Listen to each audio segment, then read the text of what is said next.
ह्या व्हिडिओमध्ये आपण शिकणार आहोत 2 अंकी गुणाकार कसा करायचा। तर मी एक्झाम्पल दिलं आहे।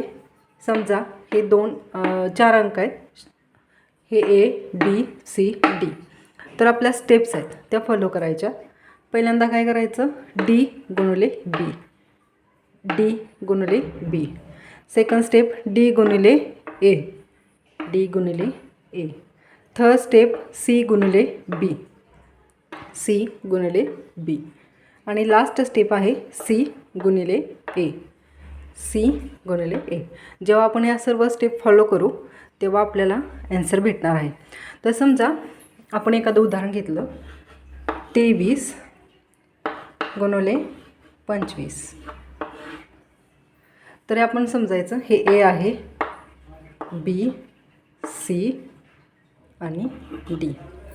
तर पहिली स्टेप काय आहे, D गुणिले B, D गुणिले B।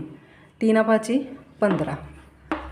तर हे याच्यामधील जे 5 आहे, शेवटचा अंक आहे तो इथे लिहायचा आणि जो उरलेला अंक आहे तो आपल्याला इथे ठेवायचा आहे। सेकंड स्टेप D गुणिले A, D गुणिले A। 5 दुनी 10, 10 आणि 1 11, 11 आहे तसं इथं मांडायचं अधिक। आता ह्याच्या खाली 5च्या खाली 0 लिहायचा। आता थर्ड स्टेप काय आहे, C गुणिले B। तर C गुणिले B, बेत्रिक 6।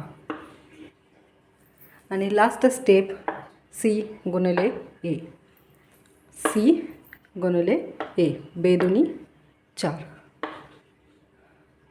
तर आता ह्या सर्वांची बेरीज करायची।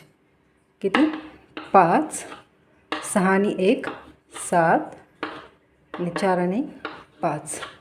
तर हे होतं ह्याचं उत्तर।